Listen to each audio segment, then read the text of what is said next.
ada satu hadis Nabi bahwa yang menerangkan bahwa menilabut dunia biasa.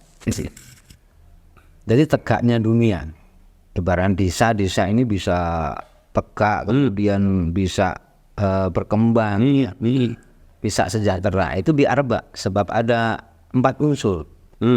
Untuk saat ini anak-anak muda ini memang sangat perlu sekali ada fasilitas seperti ini gitu. Kalau kita membaca literasi sejarah ya, Patih Djadidho itu patih yang terkenal di kita. Beliaunya di usia 12 tahun, beliaunya itu sudah digembleng oleh saudaranya waktu itu jadi Bupati Tulungagung, Bupati Ngrowo. Jadi usia 12 tahun itu sudah digembleng luar dalamnya. Nah, kalau saat ini pemuda-pemuda ini tidak kita gembleng dengan cara ini, ya kita akan seperti apa?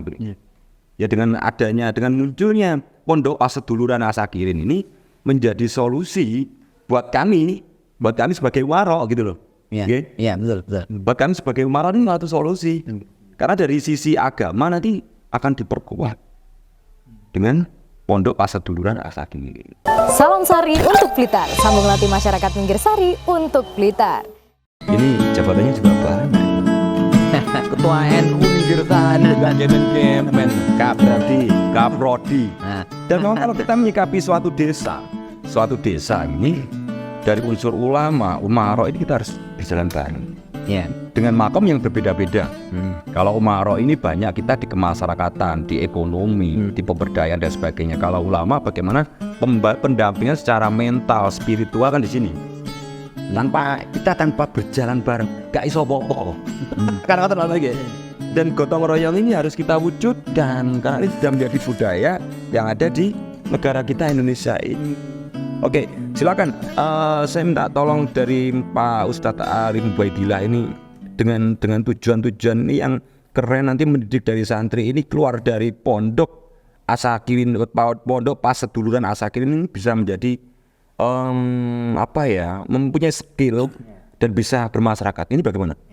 Ya, terima kasih. Ini terkait dengan pertanyaan dari Pak Kadep bahwa ada satu hadis Nabi bahwa yang menerangkan bahwa menilabut dunia biasa.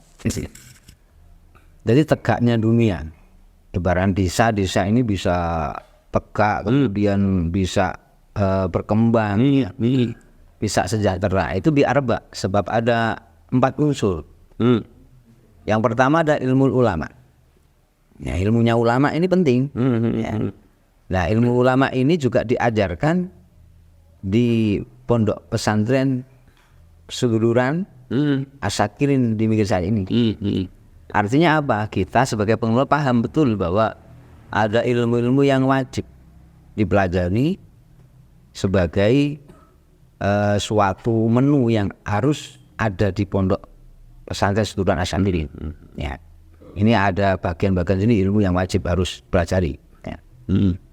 Supaya apa? Ini penjaga ilmu ulama. Yang kedua itu adalah sahiyul alamiah. Jadi dermawannya para hartawan. Oke. Ya. Pondok Pesantren Asakirin ini pondok pesantren seduluran entrepreneur. Ya. Asakirin ini seduluran entrepreneur. Dual pokok ini. Seduluran artinya apa? Tanpa melibatkan para agenia, maka apa yang akan kita lakukan tidak akan bisa berjalan dengan baik. Ini membutuhkan para agenia. Makanya kemudian biaya yang di sini itu seduluran. Kalau Anda agenia kemudian membayar katakanlah pondok adalah 550.000. Kemudian kebetulan Anda agenia, saya tak bayar 1 juta. Alhamdulillah. Ya, pasti bisa seduluran. Sekaligus untuk apa ini nanti? Ya, lebihnya ini adalah untuk membantu yang ada juga di sini, sedulur semuanya. Ya. Maka silakan bagi masyarakat yang ingin berkontribusi, ayo kita beramal bersama-sama. Ya. Maka ini bagian dari pondok kita ini seperti itu. Ya. Kemudian yang ketiga adalah adilul umarok, bahwa kebijakan-kebijakan yang diadakan di pondok pesantren ini juga tidak lepas dari apa yang menjadi garis kebijakannya para umar, pemangku kebijakan di pemerintahan. Iya. Gitu ya. Maka kita juga gandeng pemerintahan. Karena bagaimanapun santri yang kita openi gitu ya, kita sendiri ini bagian dari rakyatnya sebuah pemerintahan di Republik Indonesia. Dan kontribusi pondok pesantren ini adalah ya ikut ngopeni rakyat Indonesia yang kebetulan sangat beragam kondisinya. Yes. Nah ini tujuan begitu. Nah, kemudian yang keempat, ini selain ada ilmunya ulama, kemudian dermawannya ini para agenia, kemudian ada kebijakan para umaroknya ini, hadirnya umarok. Yang keempat ini kita paham bahwa warga kita, umat kita, rakyat kita, ini ada yang fuqara. Mereka tidak punya apa-apa ya, mereka punya doa, punya niat suci. Betul. Makanya kita tetap terima. Ketika ada yang sowan ngapunten, Pak niki kula mboten gadah napa-napa, kula pengin mondok. Gadah niat. Oke. Gadah niat. Dan monggo ini warga kita yang di Minggir Sari, terutama yang kondisinya katakanlah seperti itu, tidak usah ragu-ragu, masuk saja. Tidak hanya di Minggir Sari kan? Seluruh Ini tujuannya begitu. Jadi dengan konsep yang seperti itu, ini kita nanti yang masuk di Asyakin ini kan satu butuh ilmu, Ya. gitu. Yang kedua ini butuh kemandirian. Maka konsepnya entrepreneur. Ya. Kita berangkat dari potensi dasar yang dimiliki masing-masing, gitu ya. Dimiliki masing-masing. Makanya tidak cuma belajar tentang soal ilmu-ilmu agama yang diwajibkan, akan tapi entrepreneurnya dalam bentuk kita ada pembekalan supaya mereka nanti bisa mandiri dalam wirausaha. Oke. Ya, Masuk. seperti itu. Sehingga kita kalau ada anak yang mau mondok ke sini kebetulan sudah bekerja, ya tetap bekerjalah. Karena bekerja itu juga belajar. Ya. Ya, belajar untuk mandiri secara ekonomi. Dan ketika masuk di pondok, belajar agama melengkapi kewajiban-kewajibannya, sehingga ketika mereka nanti keluar dari pondok, mereka punya pengalaman kerja, dan mungkin pondok juga punya program tambahan untuk melengkapi keahlian mereka. Oke. Karena pondok punya kerjasama dengan lembaga-lembaga lain. Oke, siap. Oke. Pak Utar, jadi kalau saya mendengar dari alur ini tadi, jadi pondok Paseduluran Asyakirin entrepreneur ini nanti bisa kolaborasi dengan penggiat-penggiat kita, Pak Mun. Ya, betul ya kan? Ya. Karena di Minggir Sari saat ini sudah muncul yang namanya pertanian alami. Itu ada Mega Tani. Gitu? Kemudian digitalisasi anak-anak muda juga sudah muncul. Ini mengarah ke pemerintah desa. Kemudian kalau kita bicarakan potensi alam, wisata alam, kita juga sudah ada. UMKM juga ada. Jadi nanti dari para santri ini bisa nanti ya? Bisa kolaborasikan nih? Bisa. Berarti nanti dari mereka jadi kiai semua ini nanti akhirnya? Jadi yang di Bengkel Tani jadi kiai pertanian. Iya. Karena itu toh? Iya toh? Karena itu? Iya toh? Yang di UMKM jadi kiai ini UMKM. Terus yang di pabrikan jadi kiai ini pabrikan. Bisa kan deh? Iya. Kan saya pernah membaca di salah satu literasi itu bahwa kiai itu seseorang yang bisa bermanfaat. Atau suatu benda yang juga bisa bermanfaat. Kan itu nggih? Jadi saya membaca di salah satu literasi. Tapi yang jelas bahwa apapun profesi mereka, apapun pekerjaan mereka, ketika mereka sudah pernah masuk ke pondok, merasakan programnya pondok, setidaknya bahwa ilmu agama tetap mereka punya kuasai. Itu yang keren. Ya. Nanti apakah mereka jadi petani, silakan. Mereka jadi pedagang, silakan. Jadi pegawai, silakan. Jadi apapun silakan. Tapi ilmu agamanya mantap. Ya. Karena pernah masuk pondok pesantren. Betul. Dan memang untuk saat ini anak-anak muda ini memang sangat perlu sekali ada fasilitas seperti ini gitu. Kalau kita membaca literasi sejarah ya, seperti kita bicarakan Patih Jildido, itu patih yang terkenal di kita, gitu. Beliaunya di usia 12 tahun beliaunya itu sudah digembleng oleh saudaranya waktu itu jadi Bupati Tulungagung, Bupati Ngrowo. Jadi usia 12 tahun itu sudah digembleng luar dalamnya. Nah, kalau saat ini pemuda-pemuda ini tidak kita gembleng dengan cara ini, ya kita akan seperti apa? Ya dengan munculnya Pondok Paseduluran Asakirin ini menjadi solusi buat kami sebagai warok gitu loh. Iya, betul. Buat kami sebagai warok ini satu solusi. Karena dari sisi agama nanti akan diperkuat dengan Pondok Paseduluran Asakirin. Pak Rujik, bagaimana dengan pola nanti yang akan jenengan terapkan di sini dengan Pondok Paseduluran Asakirin seperti apa dengan membangun jaringan ilmu? Terima kasih untuk membangun dari jaringan. Ini dari Pondok Asakirin kemarin saya dengan Ustadz Nasrullah yang ada di Jakarta. Itu yang dia dan mendirikan pondok sudah besar. Terus itu mendirikan yayasan Magnet Rezeki tingkat nasional, tingkat internasional itu. Itu saya ketemu dengan orangnya, pertama minta doa restu, keduanya saya minta nanti ada kerjasama dengan itu ada nanti. Terus yang kedua dari Ustadz yang ada di Jombang yaitu Ustadz Ardi. Ustadz Ardi itu yang adiknya itu dinikahi oleh Abdus Somad. Ya, Ustadz Abdus Somad itu. Ya, itu kemarin itu juga mau ke sini, mau lihat bagaimana perkembangan dari pondok ini. Ya. Terus pada hari Jumat kemarin saya ke pondok An-Nur Malang. An-Nur Malang itu setelah hari raya, kan sebelum hari raya ini mau ke sini ngecek pondok. Terus setelah hari raya ini nanti akan ada event event dari An-Nur sana ke sini, kira-kira pesertanya dari beberapa kabupaten.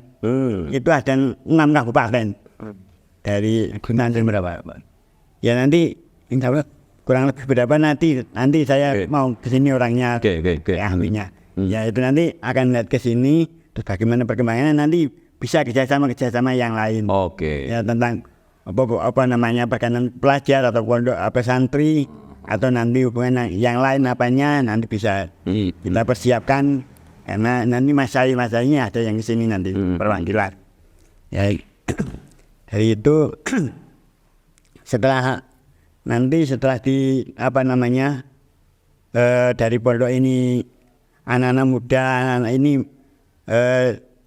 setelah dari sini itu tujuannya yaitu untuk bisa menyelesaikan permasalahan diri sendiri. Jadi orang yang kuat baik ilmunya maupun ilmu agama maupun ilmu umumnya. Dan ekonominya juga kuat. Ya. Itu kunci itu. Ya, ekonominya juga kuat. Kunci itu. Jadi kalau hanya ilmu agamanya saja nanti masih kurang. Ekonominya harus ditata. Betul. Itulah perlunya kolaborasi ulama dan umarok. Gitu Ustaz. Baik ngoten niku. Siap. Nanti pelatihan apapun nanti insya Allah diusahakan nanti biar tambah wawasan dan tambah ilmunya. Betul. Dan kalau di Minggir Sari ini kalau kita bicarakan pemberdayaan kayaknya kita nggak perlu khawatir Pak Ustaz. Gitu. Kita ingin di bidang apa? Wes tinggal nari dok. Jadi ibaratnya kita film kartun itu Doraemon. Kantong ajaib. Wah, ini apa-apa enak. Pengen pertanian, panggah enak. Gitu. Pengen dirinya di sini. Iya, kan betul toh. Karena banyak kiai tadi ya di sini. Kiai-kiai yang bergotong royong bagaimana kita mewujudkan suatu pemberdayaan yang berkarakter keulamaan. Wah, ini. Makanya tadi saya menyikapi dari konsep Pondok Paseduluran Asakirin ini pondok yang terunik yang ada di Indonesia. Bisa jadi seperti itu. Ya, karena betul nggih. Oke. Perlu digarisbawahi lagi dan ini harus dari Pak Ketua Yayasan yang menyampaikan.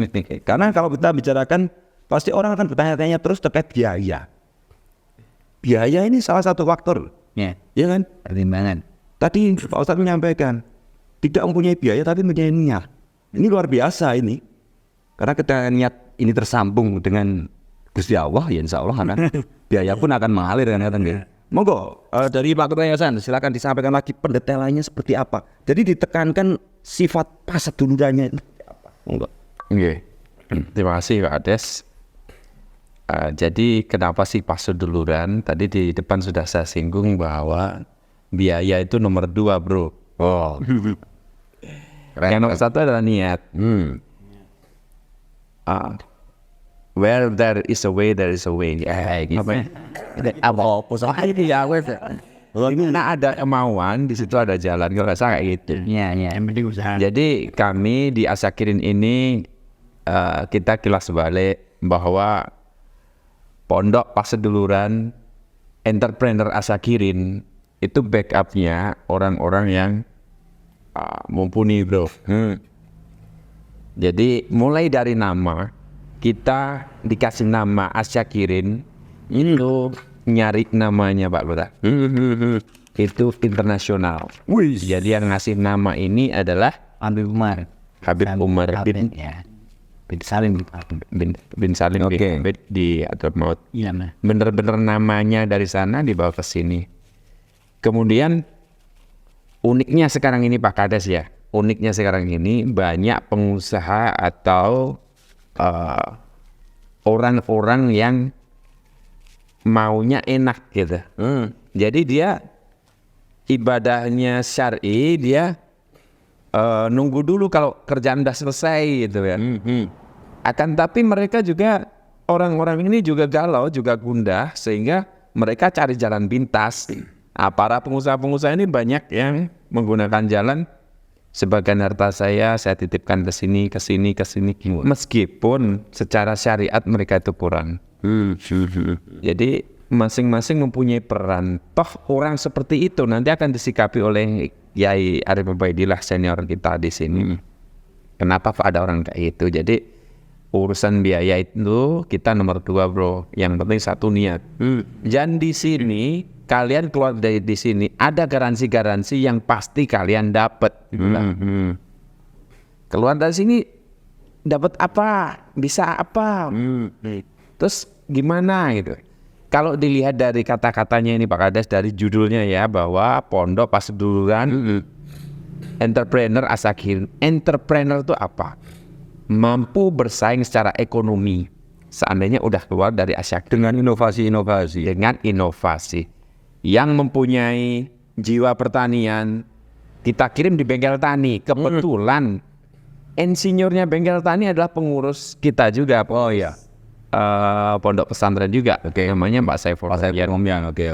Kemudian yang mempunyai jiwa penolong, kita juga ada tim kita yaitu tim kesehatan. Ada Pak Wito, Pak Israel, kemudian Pak Itu medis ya? Pak Wahyu. Oke, medis ya. Udah senior ini. Oke. Udah senior dan mereka siap untuk mengajari teman-teman yang ada di Asyakirin ini. Jadi 550 itu adalah tulisan. Tulisan. Iya. Oke. Seandainya nggak punya uang segitu ya udah dibayar punyanya berapa. Nggak bayar pun juga boleh di sini bro.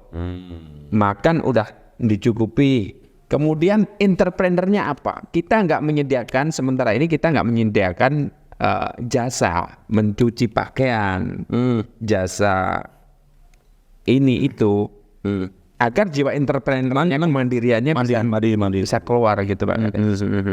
Jadi untuk biaya seadanya anjay. Tadi sudah duluan ya Pak Ustadz, paseduluran itu bukan berarti semua nggak bayar. Ada mungkin lah yang tertarik agak berada 1 bulan saya 1 juta aja ya udah nggak apa-apa. Oh saya tak 2 juta aja lah sebulan ya nggak apa-apa.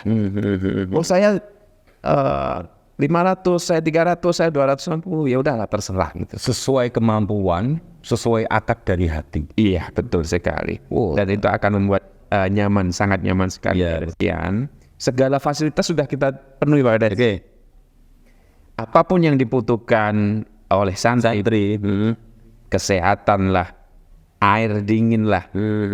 Kita sumur udah punya 5 nih, 5 sumur. Air dingin, air anget lah, air panas lah, tempat tidur nggak usah bawa dari rumah. Jadi kasur nggak usah bawa, kemudian loker nggak usah bawa. Untuk makan tinggal makan karena sudah ada yang masak. Untuk makan tinggal makan aja, nggak usah masak. Oke. Keren nggak Pak Kades? Keren. Jadi dengan biaya yang sangat terjangkau oleh siapapun, bisa mondok di sini dengan jaminan-jaminan nanti akan disampaikan oleh teman-teman saya yang lain. Sementara seperti itu aja. Ya.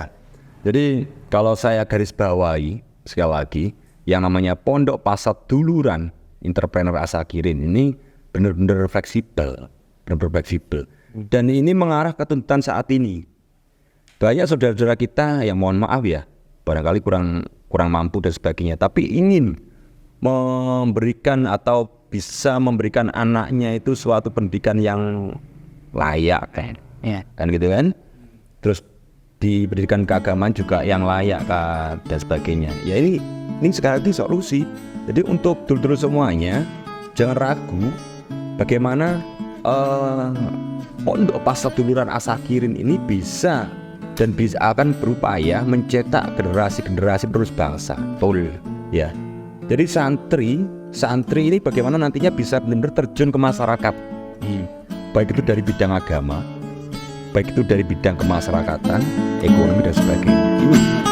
Ini makanya tadi saya bilang bahwasanya Pondok Pasar Duluran Asakirin